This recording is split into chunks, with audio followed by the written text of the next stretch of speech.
Uvek više od muzike na 103, još jedan put dobar dan, dobrodošli, petak je popodne. Ovih dana obeležavamo 25 godina od NATO agresije i 25 godina od bitke za Košare. Bilo ne ponovilo se, možemo da kažemo, što se tiče svega toga. Uglavnom, što se tiče NATO agresije, znamo te neke statističke podatke. Poginulo je oko 2500 civila, cinično nazvanih kolateralnom štetom. Među njima 90 dece. U odbrani slobode i nezavisnosti otadžbine života je položilo preko 1000 pripadnika vojske. Čujemo da broj nije tačno utvrđen ni danas. Međutim, ono što je manje poznato i ono o čemu mi saznajemo tek poslednjih godina, možda negde od 2016. 17. Jeste šta se tih dana dešavalo tog proleća 99. dešavalo na jugu Srbije, na Kosovu, na samoj granici, na Košarama, gdje su se vodile žestoke borbe sa pripadnicima OVK. Saznajemo danas i sa albanskom vojskom i sa plaćenicima, pripadnicima NATO-a. O svemu tome pričamo danas na Magnum radiju sa našim gostom. U studiju Magnum radija je Aćif Avdić, tada stariji vodnik prve klase u vreme bitke koja se odigravala na Košarama, danas zastavnik u penziji, ali nisam nešto pogrešila? Niste, sve ste rekli. Dobar dan, dobro nam došli. Dobar dan, pozdrav vama i vašim slušalcima. Dobar dan, još jedan put. Dakle, kao što rekoh, ono što se dešavalo u Srbiji tog proleća 99. uglavnom nam je poznato. Međutim, mnogo je manje poznato šta se sve dešavalo na jugu zemlje, dole na Košarama, gdje su se odvijale velike bitke, gdje je poginulo, zvanično znamo sad kao 108 vojnika, međutim i ta brojka nije konačna. Pa ajde da čujemo iz prve ruke. Vi ste tada bili vodnik prve klase 99. godine. Bili ste u Zaječaru, u kasarni, je li tako? I šalju vas da idete na Kosovo. Pa 4. januara 99. godine ja od mog komandanta dobijem naređenje da idem u Prištinski korpus na ispomoć jedinicama koje su se dole nalazile. Obzirom da je to i od 97. i 98. godine situacija je dole bila mnogo teška. Vodile su se te sporadične bitke, UČK je iz zasjeda napadao policiju, vojsku, u stalnoj su bili pripravnosti, non stop na granici i onda normalno dođe do zamora ljudstva, posebno starešinskog kadra i onda mi ostali koji smo u drugim garnizonima. Komanda je procenila da bi bilo dobro, znači tako da pojedinačno odemo dole i da ih malo odmenimo, da im pomognemo, da im olakšamo, da bi se zadaci koji su postavljeni pred jedinicu izvršili u najboljoj mogućoj meri. Vi tada odlazite sami, jel tako, bez svog voda, ako se to tako... Tada sam otišao sam, bez svog voda, ja sam tu imao jedinicu, međutim oni su imali ljudstvo dole, vojnike, i nije im bilo potrebno u tom trenutku, ali taj starešinski kadar im je bio potreban, ponavljam, da se malo od mene, da se odmore. I kad odlazite dole, kakav je prvi utisak? Pa prvi utisak, ja sam 4. otišao, verujte mi, otišao sam u Kosovsku Mitrovicu, posle toga iz Kosovske Mitrovice u Peć, to je drugi taj bataljon te 125. slavne brigade, koja je odlikovana ordenom narodnog heroja. Posle toga sam otišao u selo Junik, to je najveće selo dole na Kosovu, u kome su živjeli Šiptari ili Albanci, kako kome. I odatle sam odmah otišao na letnju karaulu Košara, to je selo Jasić, gdje se nalazila karaula i neposredno bila je tu škola gdje su deca albanska išla. Zatekao sam, znači, jedan ojačani streljački vod, komandir voda je bio potporučnik, komandiri odeljenja vodnici, sve mladi ljudi, mladi vojnici. U prvom momentu, iskreno, malo sam se bio začudio da tako mlad kadar na tako odgovornom zadatku. Ali šta je, tu je, zadatak mora da se izvrši po svaku cenu. Ja sam se nekoliko dana tu prilagođavao, video šta kako funkcioniše i uključio sam se odmah u izvršavanju zadataka. Ponavljam, to je sve bilo zvanično što je otpočelo NATO bombardovanje. Znači 4., 5., 6. januar. Da, ja ću sad da pročitam ovde iz ono što je objavljeno 2016. godine u listu odbrana. Stariji vodnik Aćif Avdić kao komandir voda pune 3 sedmice branio je položaje, kao i su bili tučeni vatrom iz svih oruđa, ali zahvaljujući umešnoj zaštiti i maskiranju niko od boraca nije bio povređen. Ovde kaže 3 nedelje, vi ste bili tamo mnogo duže. Bitno je da niko od vaših boraca nije povređen. Ja sam ponosan, nekako savest mi je čista. Svakodnevno kad je počelo NATO bombardovanje i pre toga su bile borbe, ne do duše iz vazduha, ali su bile na zemlji. Nakon bombardovanja svakodnevno NATO avijacija je letela i gađala je određene ciljeve.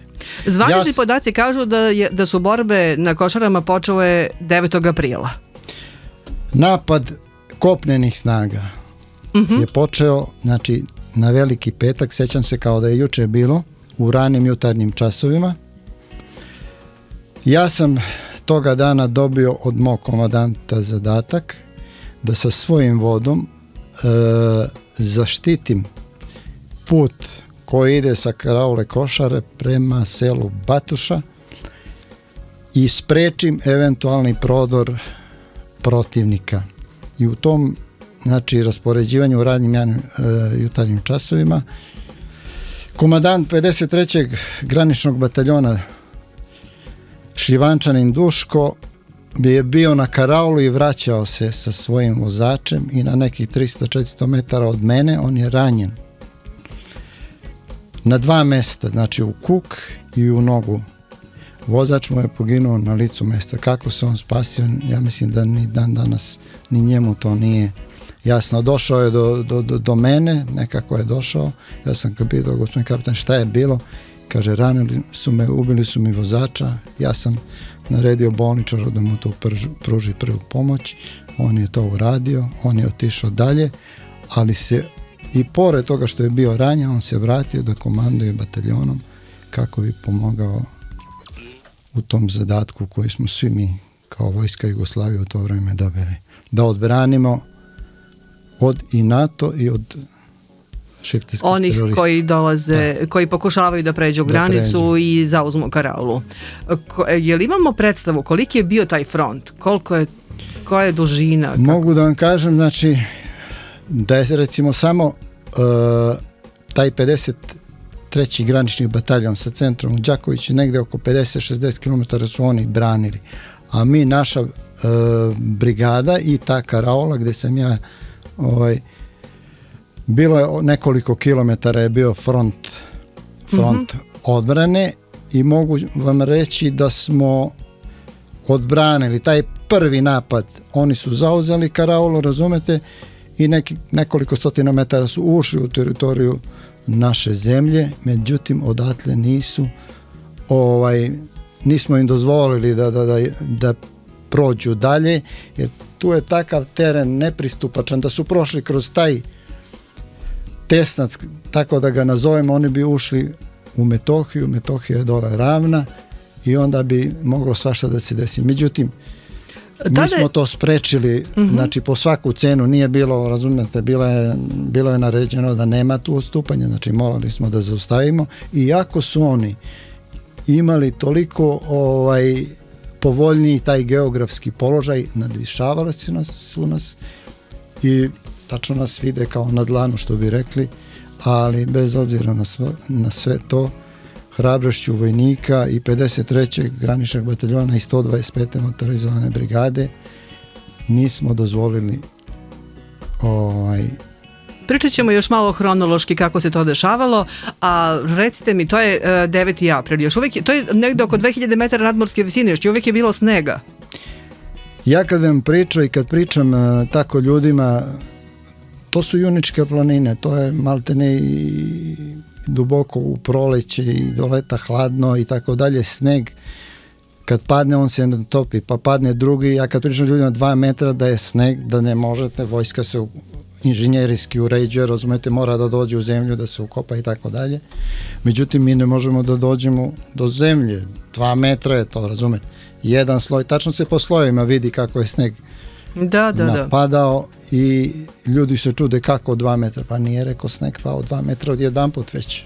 Po fazama, po vremenu, tako da nam je to otežavalo i to inženjerijsko uređenje i kretanje, ali i pored svega toga mi smo zadatak izvršili i stvarno sam ponosan i na vojnike i na starešine i na sve koji su bili dole i koji su bili spremni svoje živote da daju za otar. I mnogi su dali. Ovdje ćemo stati jedna pesma pa ćemo posle pesme nastaviti razgovor.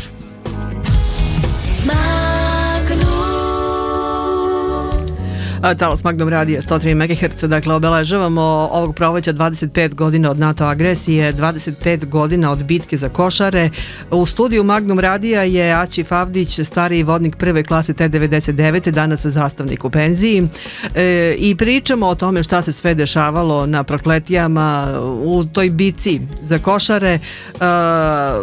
Kad se sve završilo, inače vi ste dobili orden za zasluge u oblastima odbrane i bezbednosti za uzorno, hrabro, odlučno i izuzetno uspešno izvršavanje zadataka u odbrani i bezbednosti otadžbine, koji vam je uručen krajem 99. godine, ali i još su tu neka druga priznanja i danas vam se ukazuje čast, poštovanje na neki način.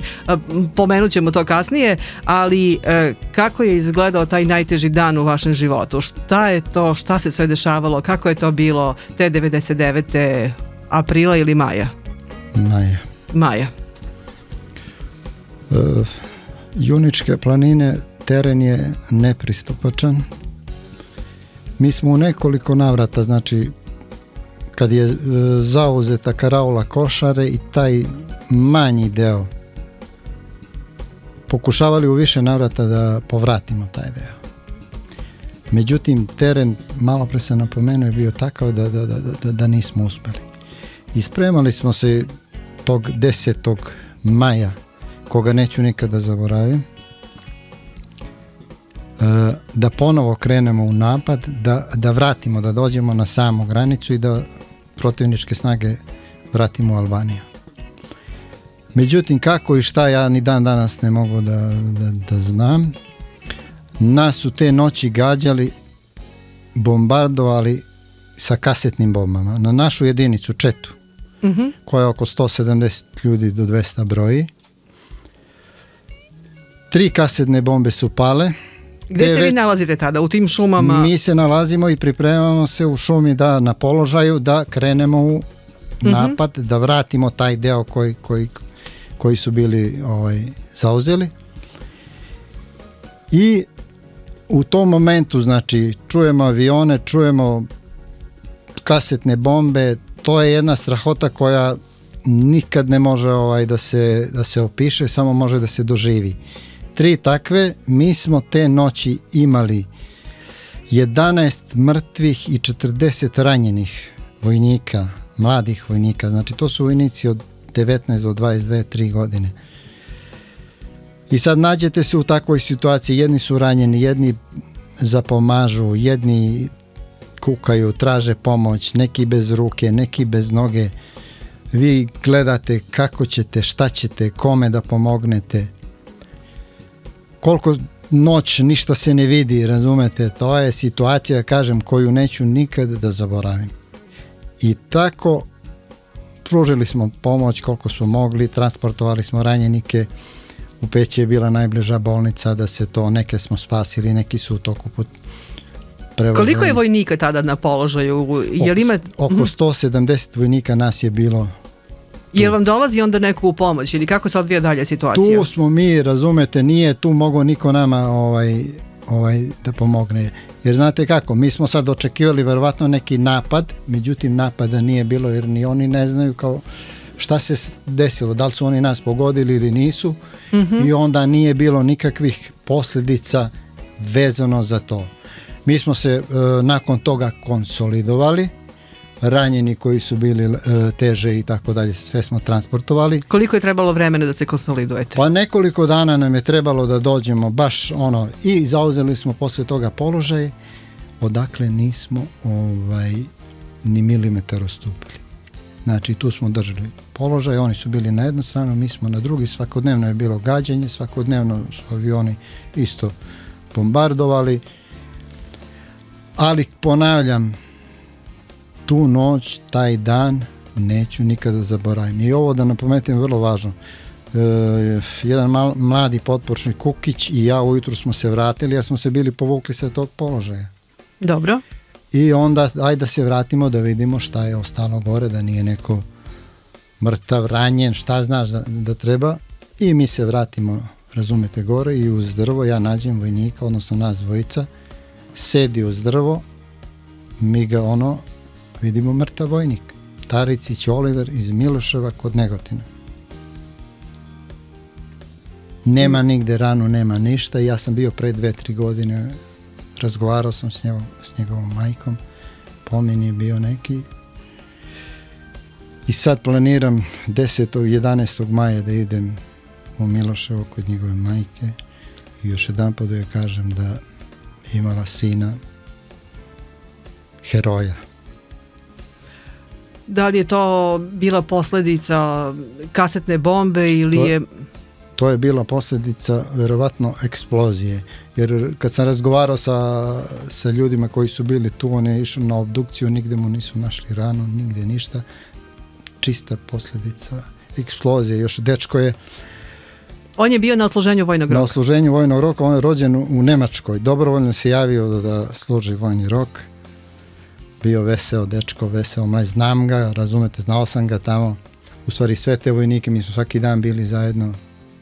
Većinu sam koji su poginuli poznavao lično, ali nisam im bio direktno, ja sad tu komandir, nisam da. Ja sam imao, sad da ne ispadne ali sam imao i sreće i svega toga da nisam izgubio ni jednog vojnika. To je ono što smo pomenuli na početku ove priče, o čemu su pisale i novine. Ne. Da. Dobro, ovdje stajemo još jedna pesma, pa posle toga nastavljamo priču.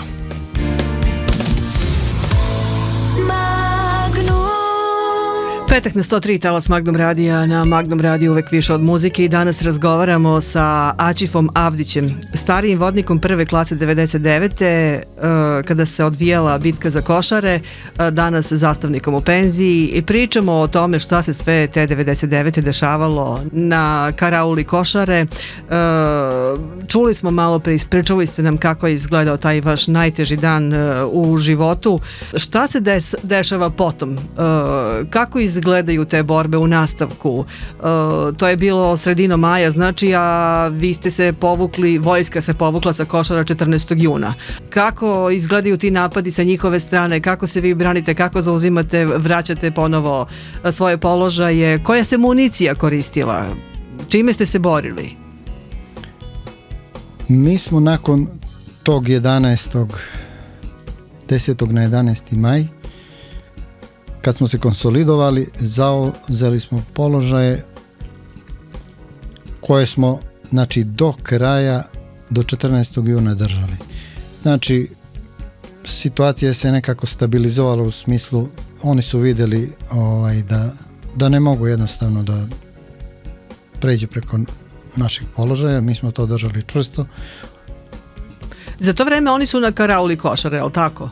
Oni su na granici Jugoslavija, Albanija, na samoj granici. Znači nisu oni bili, a jedan deo, znači kod karaule Košare, Rasa Košares, tako se zove, on je bio zauzet, to je bio dominantan objekat. I jedino su tu oni ušli, znači karaula Košare i taj objekat Rasa Košares, oni su držali na tom našem pravcu. I oni nisu odatle mogli, iako su bili dominantni u geografskom tom smislu, nisu mogli dalje, jer smo mi baš bili učvrstili položaje u inženjerijskom i u svakom drugom smislu. Tu samo zgradu, samo objekat karaule je bombardovao NATO? Bombardovana i ništa tu su ostale zidine samo i tu i tokom bombardovanja i tako dalje, tu je bilo negde oko 120 vojnika koji su bili raspoređeni po zasednim mestima, 10-15 ljudi, gde su 98. godine i 97. švercovano je velika količina naoružanja iz Albanije na Kosovo. I onda smo... To su bili putevi... Da. Putevi kojima su oni snabdevali sa oružjem. Tako da u tom momentu i kad je Karaula napadnuta nije bilo tu svo ljudstvo. Bili su na položajima, zasedama i tako dalje. I tako da su i tu dosta, to je doprinelo da ima i manje gubitaka. Šta se koristi od naoružanja? Pa mi smo uglavnom imali, znači, streljačko naoružanje, automatske puške, snajperske puške, mitraljeze i bezsrezane topove. Jer neko već, razumete, naoružanje ili nismo mogli ni da dopremite do 2000 metara visine. Je teren, to ja ponavljam, dok se ne vidi, to ne može da se opiše.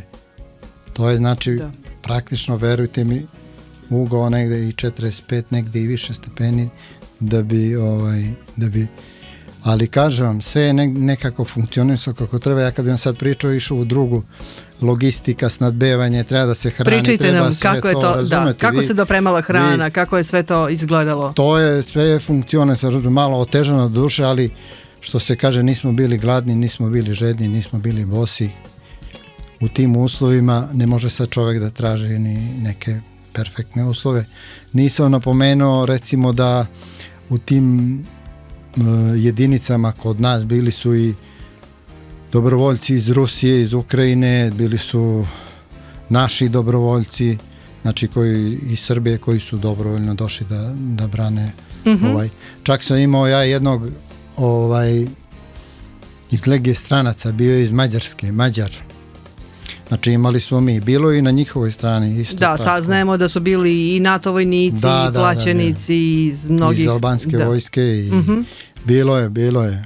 Recimo, bilo je, zarobljavali smo te albanske vojnike, nazovimo ih tako, i kad ih uhapsimo, njihova je priča, naterali su, dovedu iz Švajcarske, tamo ovamo im hvate decu, žene, razumete, moraš da ideš. I oni idu, bilo je takav slučaj, i on samo kad vidi našu vojsku, on samo baci pušku, diže ruke u vis, predaje se odmah, ne pruža nikakav otpor, mi pretresemo, uhapsimo to, razumete, šaljemo dalje nadležne komandina, nismo maltretirali nikog, vojnici su bili, i na to sam isto ponosan, nisam stigao da pričam, nije bilo, razumete, zloupotreba ili nekog da se sveti neki vojnik, da, iako su nam poginuli, razumete, drugovi naši s kojima smo, teške su situacije u životu kad s nekim 24 časa, kad neko može da pogine, kad neko može, a vojnici su bili disciplinovani, nijednog,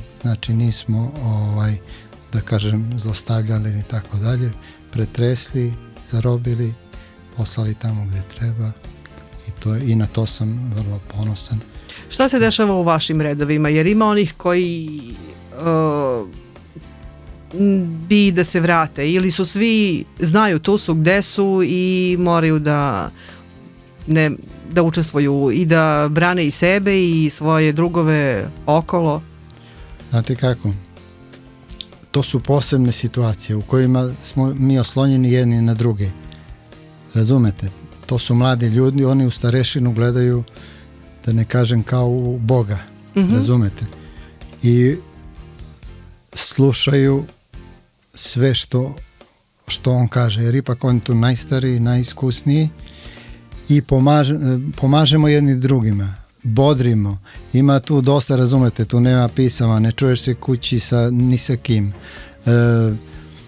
Neko ima devojke, neko, razumete, roditelji, sestru, brat, razumete, ništa ne znam, brinu jedni, brinu drugi, razumete, nema komunikacije, nema, i onda, znate kako, ali sve to treba i kroz priču i kroz psihološki obraditi te vojnike, da nama je važno da ostanemo živi, a kad mi ostanemo živi, kad izvršimo naš zadatak i kad se vratimo kući, sve ćemo to da nadoknadimo. I morala je nekako da im se uliva ta sigurnost, nada, u to. Oni sa druge strane vas gađaju minobacačima. Šta, kako se vi branite, kako to izgleda? Znate kako, to je već bio maj mjesec, malo se i vreme prolepšalo, sunčano i tako dalje. Mi smo, kao što sam malo pre napomenuo, inženjerijski utvrdili te položaje, skloništa i tako dalje, ali lepo vreme, sve se čuje. Kad oni nas gađaju, mi tačno kad ko je bio u vojsku, on zna, znači kad se mina ubaci u minobacač, ona daje određenu eksploziju, doduše manja, i mi je čujemo. I mi znamo tačno za 20-30 sekundi, zavisi da li je minobacač 120, 82, 60 mm, za koliko sekundi ta granata stiže kod nas.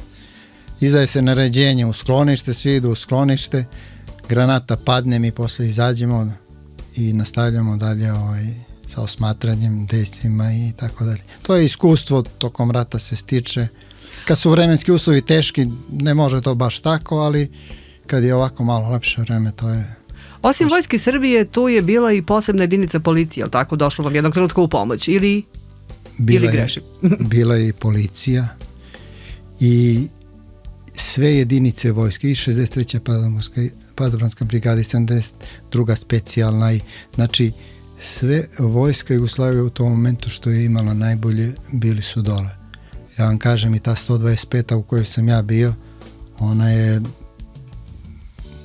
Dragan Živanović, pukovnik u to vreme, bio je komandant, jedan izvrstan starešina. Sa brigadom smo očekivanja naše pretpostavljene komande izvršili, odbranili smo, ponosno smo, razumete, ne našom krvicom se izvukli, razumete, 14. tog juna, tako da što se nas tiče, mi nismo izgubili rat. Da, baš tako. Operacija koja je započeta bez mandata Ujedinjenih nacija od strane NATO, nazvana, pa možemo da kažemo i cinično, Milosrdni anđeo, završena je posle 78 dana.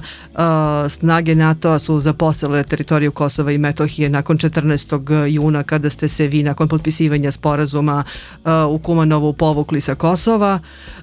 U svakom slučaju ste vi uspeli do poslednjeg dana da držite teritoriju Kosova i da je ne predate neprijatelju koji je nadirao sa druge strane sve to vreme. Tako je. Mi smo se povlačili, znači, tog 14. juna, istovremeno sa našim povlačenjem, tu su dolazili, u tom delu je došla jedinica iz Italije, italijanska vojska, oni su, i oni jednostavno, to se je videlo kroz njihove reakcije, koja tehnika, koliko vojske, jer oni su imali predstavu sigurno da su oni uništili, razumete, vojsku, da to sad ne, ko zna koliko će to.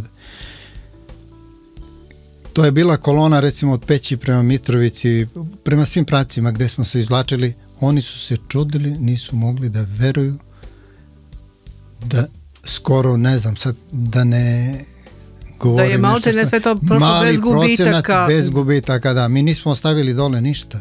Sve smo izvukli, možda neko pogođeno vozilo ili ostalo, jer nam nije inače oni nisu mogli da veruju u čudu. Tako da smo mi izašli tog 14.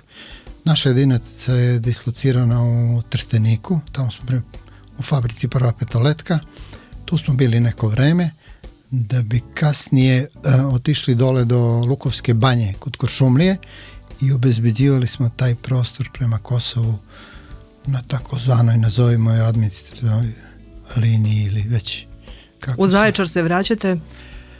Pošto sam ja 6 meseci, znači, bio dole na privremenom radu, vraćam se 3. jula, 4. jula mi je rođendan bio, sećam se toga dana. Bilo je raznih priča za mene, i da, čulo se bilo i da sam poginuo i da sam, jer znate kako, veze, posebno kad se zaratilo, kad su me vidjeli, svi su bili srećni, radosni, moji prijatelji i tako dalje. A mogu da vam kažem još ovo, možda pre nego što sam otišao, ja sam dobio naređenje 3. januara, a otišao sam 4. januara. I sad uveče sa društvom, moji prijatelji kaže, ja bi išao, ja ne bi išao. Znate šta, rekao, ja sam vojnik, profesionalni vojnik. da znam sutra da ću da poginem, ja bi sad otišao. Svaka čast. Dobro, država je, kao što rekao, to prepoznala, međutim ne u dovoljnoj meri. Malo je ljudi u Srbiji uopšte znalo, evo kao što rekao na početku, do pre par godina uopšte šta se sve dešavalo tamo dole. Vi ste krajem 99. kao što rekoh dobili orden za zasluge u oblastima odbrane i bezbednosti za uzorno, hrabro, odlučno, izuzetno uspešno izvršavanje zadataka u odbrani i bezbednosti otadžbine. Vaš vod je prošao bez ikakvih gubitaka. Inače, evo i ono što je lepo, da vas se sete ponekad i sada, pa ste tako od strane predsjednika Republike Aleksandra Vučića, vidim, bili pozvani da 21. godine prisustvujete združenoj taktičkoj vežbi i bojevim gađanjem munjeviti udar na poligonu Pešter. Šta vam znači, evo, ta neka priznanja koje, kažem, uopšte svakako nisu dovoljna? Ponovit ću se, moje najveće priznanje je zato što nijedan vojnik nije poginuo i nije ranjen. Sve ovo i orden i bilo kakva druga priznanja mi ništa ne bi značilo da sam izgubio mladog čoveka, 21 godinu. Roditelji su i poslali, razumete, meni i sad ja da im vratim u kovčegu, ne bi to sebi mogao da oprostim, ali ja opet ponavljam, imao sam i sreću, imao sam i znanje u odnosu na neke mlađe kolege, pa je došlo do toga. Međutim, malo pre ste čitali iz ovoga lista, 2016. godine, to je 17 godina posle bombardovanja. Prvi put piše list odbrana o tome. Piše list, recimo, eto, i mene su se setili, ja sam se iskreno začudio, ja sam bio u Švajcarskoj, zove me kolega, kaže, evo izašli, odakle posle 16 godina da pišu o meni, ali eto, rekao, dobro, da su se setili. Ali verujte mi, meni je mnogo mi je žao, ovi koji su ostali živi, zdravi, razumete, nije to ništa strašno, međutim ima i ranjenih, ima i ovakvih i onakvih. Trebala je država malo više da uradi i za nas borce koji smo bili, razumete, ljudi to gledaju, deca to gledaju, omladina gleda, sutra treba da ide u vojsku. Ako vide oni kako se ponašaju prema nama, sutra ne znam ko će da ide u rat i da brani ovo. Zbog toga, a ne zbog nečega drugoga. Tako da i zakon taj kad je usvajan, verujte mi, ja sam bio na tu javnu raspravu i na tome, znači država je spustila sve na nivo opština, da opštine daju neke prinadležnosti, nešto, međutim, bar mi u Zaječaru nemamo nikakve koristi od toga, ali ja kažem, ja lično i svi... Ipak je to nešto o čemu treba država da vodi računa. Treba, ali na nivou države. Nismo se mi borili za Zaječar, ni ona iz Kuršumlije za Kuršumliju ili ona iz Niša za nego smo se borili za državu Srbiju. I verujte mi, časno, pošteno i dostojanstveno smo to radili. Svakako. I to je ono što treba svakako promeniti, o čemu treba pričati, o čemu treba razgovarati. U tu svrhu je i ovaj današnji razgovor, da približimo našim slušalcima, da približimo ljudima tu priču, da čuju šta se sve dešavalo i kako je to sve izgledalo. I vama hvala što ste se odazvali i što ste došli danas da pričamo o tome. Tu je puno informacija, puno priča, puno detalja, o tome možemo da pričamo još često, pa se nadam da ćete ponovo biti naš gost nekom novom prilikom uskoro. I još jedan put vam hvala što ste se odazvali, što ste danas došli da budete ovde. Hvala i vam puno. Hvala puno još jedan put. Bio je to Aćif Avdić, stariji vodnik prve klase, 99. godine, danas zastavnik u penziji. Čuli ste priču o košarama iz ovog jednog ugla, pričat ćemo o tome i u nastavku. Ostavite se nama, ne menjite frekvenciju, Magnum Radio, naravno uvek više od muzike.